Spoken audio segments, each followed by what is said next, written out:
So hey guys, welcome to my YouTube channel Trijal videos. और आज हम जानेंगे इंट्रोडक्शन ऑफ फ्रैक्शंस। इसमें हम जानेंगे कि फ्रैक्शंस क्या होते हैं और फ्रैक्शंस कौन से टाइप्स के होते हैं। तो चलिए देखते हैं। तो चलिए जानते हैं कि फ्रैक्शंस क्या होते हैं। अभी फ्रैक्शंस क्या होते हैं? Fraction is a number representing part of a whole. The whole may be a single object और ग्रुप ऑफ ऑब्जेक्ट्स। मतलब फ्रैक्शन कोई भी एक ऐसा नंबर होता है जो एक होल चीज का एक पार्ट बताता है। वो होल चीज एक सिंगल ऑब्जेक्ट हो सकता है या फिर एक ग्रुप ऑफ ऑब्जेक्ट्स हो सकता है। अब सिंगल ऑब्जेक्ट के लिए मैंने जैसे एक एग्जांपल ले लिया, एक पिज्जा, और उसको मैंने 4 भाग में बांट दिया। उसमें से मैंने एक भाग अपने लिए ले लिया। अब मैंने इस पिज्जा को 4 भाग में बांटा है और उसमें से एक भाग लिया है।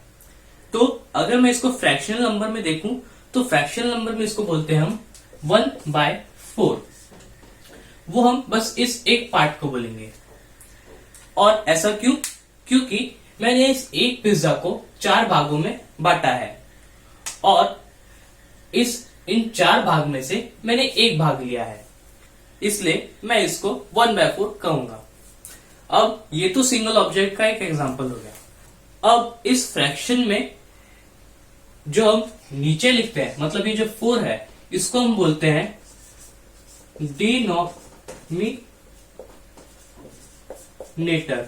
डिनोमिनेटर। और ये जो ऊपर होता है उसको हम बोलते हैं न्यूमरेटर।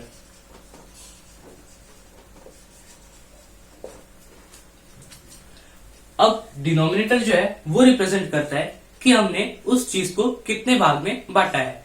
अब यहाँ पर मैंने इस पिज्जा को 4 भाग में बांटा है, इसीलिए मैंने डिनोमिनेटर में 4 लिखा है। और न्यूमरेटर नंबर ऑफ पार्ट्स बताता है, मतलब मैंने जितने भाग कर दिए उसमें से मैंने कितने पार्ट्स अपने पास रखे। तो यहां पर मैंने एक भाग लिया है, इसलिए ये 1/4 होगा। और वैसे ही अगर मैं 2 भाग ले लूंगा तो मैं इसको 2/4 कहूंगा। और जब मैं तीसरा भाग भी ले लूंगा तब ये हो जाएगा 3/4।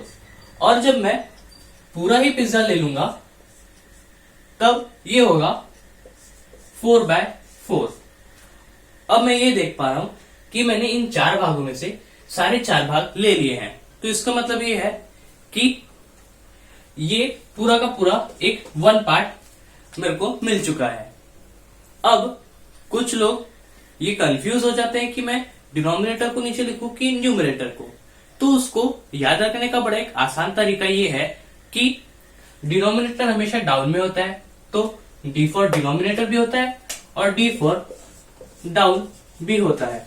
तो हमें बस इतने याद रखना है कि डिनोमिनेटर हमेशा डाउन में रहता है। तो अब हमने देखा कि सिंगल ऑब्जेक्ट में हम फ्रैक्शंस कैसे करते हैं। अब हम देखते हैं कि ग्रुप ऑफ ऑब्जेक्ट्स में फ्रैक्शंस कैसे होता है। तो जैसे कि अगर मैंने एक बास्केट ले लिया और उसमें मैंने 1 2 3 4 5 6 और 7 बॉल्स डाल दिए। अब इन 7 बॉल्स में से मैंने एक बॉल को ले लिया, तो वो मैं कहूंगा 1/7। यहां पर 7 बॉल्स हैं और मैंने उनमें से एक बॉल अपने लिए ले लिया, इसलिए मैं इसको 1/7 कहूंगा। तो इससे हम समझ चुके हैं कि ग्रुप ऑफ ऑब्जेक्ट्स में हम फ्रैक्शंस को कैसे रिप्रेजेंट करते हैं। अब चलिए जानते हैं कि टाइप्स ऑफ फ्रैक्शन क्या होते हैं। तो सबसे पहले आता है प्रॉपर फ्रैक्शन। तो प्रॉपर फ्रैक्शन क्या होते हैं? In proper fractions numerator is always less than denominator. मतलब न्यूमरेटर हमेशा डिनोमिनेटर से छोटा होगा। जैसे कि 3/7, 5/8, 4/9, या 3/4। तो हमारे पहले एग्जाम्पल 3/7 में न्यूमरेटर 3 है और डिनोमिनेटर 7 है, और यहाँ पर न्यूमरेटर डिनोमिनेटर से छोटा है। वैसे ही बाकी के एग्जाम्पल्स में भी न्यूमरेटर डिनोमिनेटर से छोटा है। तो इसको हम फिगर में कैसे रिप्रेजेंट करेंगे, तो चलिए वही देखते हैं। तो मैं एग्जाम्पल ले लेता हूं 3/4, और इसके लिए मैं यहां पर एक स्क्वायर ले लूंगा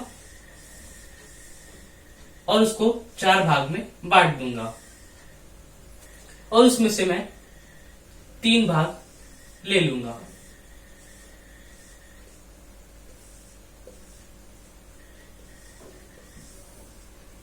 इसको मैं कहूंगा 3/4। अब इसमें हम ये देख सकते हैं कि मैंने पूरे स्क्वायर को कवर नहीं किया है, मैंने सिर्फ 3 पार्ट से लिए हैं, इसलिए ये एक प्रॉपर फ्रैक्शन है। अब हम टाइप्स ऑफ फ्रैक्शंस में दूसरा टाइप देखते हैं। वो दूसरा टाइप है इम्प्रॉपर फ्रैक्शन। अब इम्प्रॉपर फ्रैक्शन क्या है? In improper fraction numerator is always greater than denominator. मतलब इम्प्रॉपर फ्रैक्शन में न्यूमरेटर हमेशा डिनोमिनेटर से बड़ा होगा। अब इम्प्रॉपर फ्रैक्शंस को और अच्छे से समझने के लिए हम कुछ एग्जांपल्स ले लेते हैं, जैसे 5/3, 6/4, 9/7 और 3/2।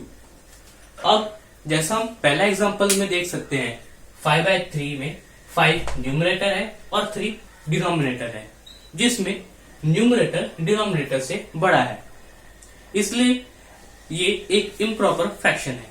वैसे ही बाकी सारे फ्रैक्शंस में भी न्यूमरेटर डिनोमिनेटर से बड़े हैं, इसलिए वो भी इम्प्रॉपर फ्रैक्शंस हैं।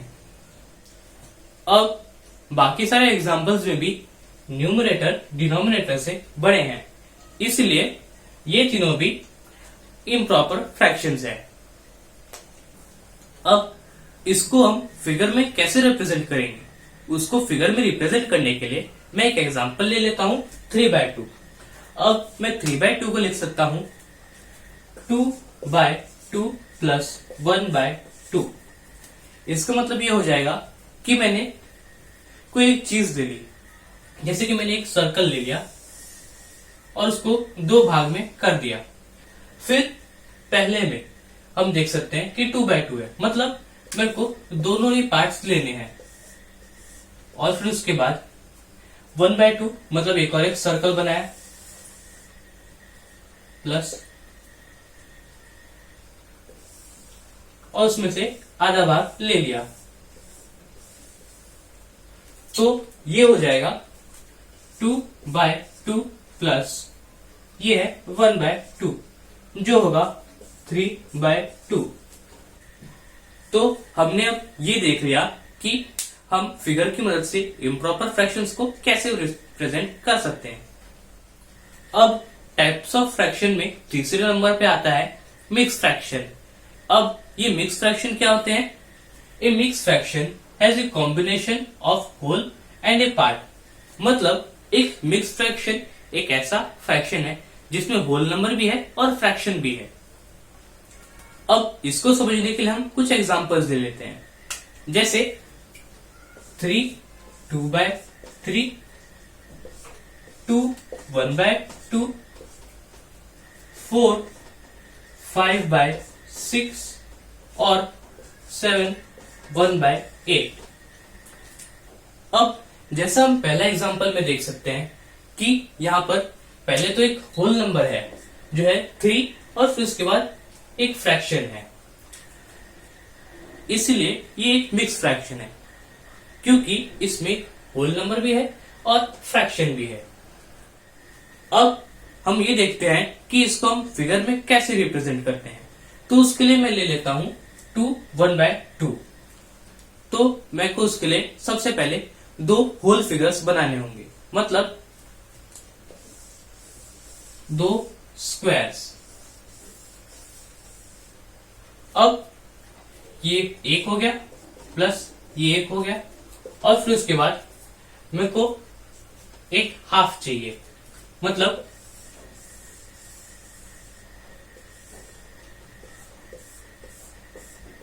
और ये हो गया प्लस हाफ।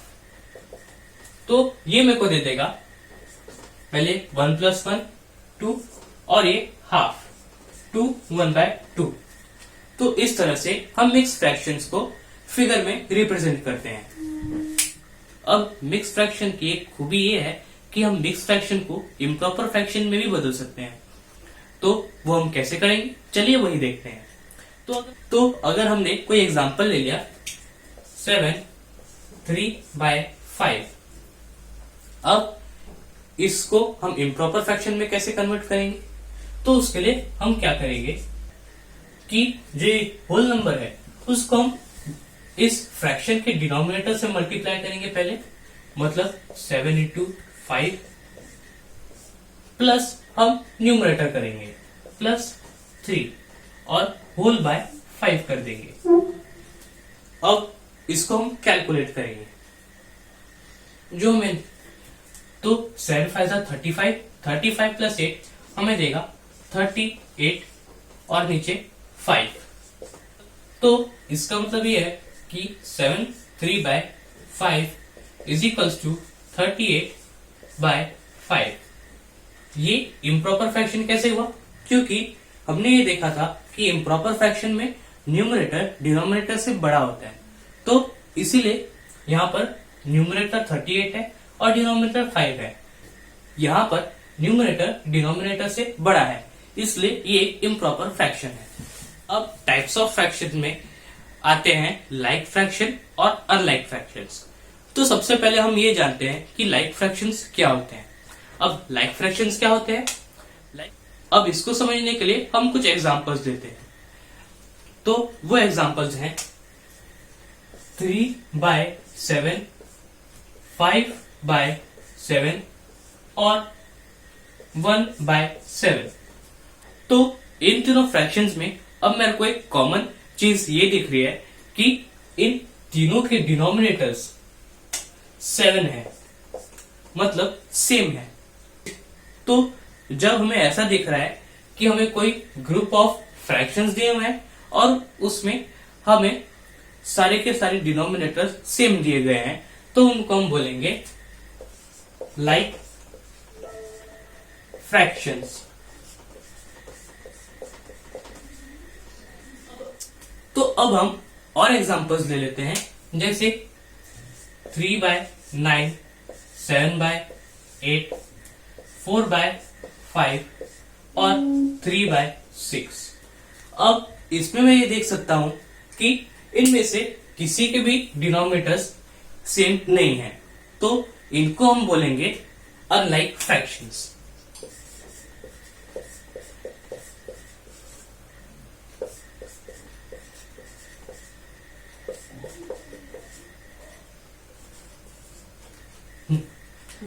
तो अगर हमें कोई ग्रुप ऑफ फ्रैक्शंस दिए हुए हैं और उनमें डिनोमिनेटर सारे के सारे अलग अलग हैं, तो उनको हम अनलाइक फ्रैक्शंस कहेंगे। अब हमारा नेक्स्ट टॉपिक है सिंपलेस्ट फॉर्म ऑफ फ्रैक्शंस, मतलब किसी भी फ्रैक्शन का सिंपलेस्ट फॉर्म। इसको समझने के लिए हम एक एग्जांपल ले लेते हैं 32/64। ये सिंपलेस्ट। अब हम ये कैसे जानेंगे कि ये सिंपलेस्ट फॉर्म ऑफ फ्रैक्शन है कि नहीं? तो उसको जानने के लिए हम क्या करेंगे कि इन दोनों में देखेंगे कि कोई कॉमन फैक्टर तो नहीं है। तो इन दोनों नंबर में मेरे को एक कॉमन फैक्टर दिखा है 2, तो इन दोनों को हम 2 से डिवाइड कर देंगे। डिवाइडेड बाय 2 डिवाइडेड बाय 2, जो हमको देगा 16/32। अब क्या ये सिंपलेस्ट फॉर्म ऑफ फ्रैक्शन है? इसमें हम वापस देखेंगे कि कोई कॉमन फैक्टर है तो नहीं। तो इन दोनों में मेरे को वापस एक कॉमन फैक्टर दिख रहा है 2, तो इसको हम वापस 2 से डिवाइड करेंगे। Divided by 2 by divided by 2, जो हमको देगा 8/16। अब 8/16 में क्या मेरे को कोई कॉमन फैक्टर दिख रहा है? मेरे को वापस एक कॉमन फैक्टर दिख रहा है जो है 2। तो इसको हम वापस डिवाइडेड बाय 2/2 से कर देते हैं, जो हमको देगा 4/8। अब इसमें मेरे को वापस 2 एक कॉमन फैक्टर दिख रहा है, तो इसको मेरे को वापस 2 से डिवाइड करना पड़ेगा, जो मेरे को देगा 2/4। अब 2/4 में भी मेरे को 2 एक कॉमन फैक्टर दिख रहा है, तो उन दोनों को भी मैं 2 से डिवाइड कर दूंगा, जो मेरे को देगा 1/2। अब 1/2 में मेरे को 1 के बजाय और कोई फैक्टर दिख नहीं रहा है, इसलिए मैं इसको सिंपलेस्ट फॉर्म ऑफ फ्रैक्शन कहूंगा।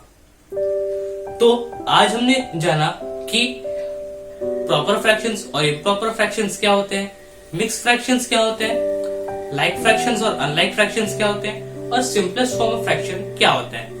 तो दोस्तों आज के लिए बस इतना ही।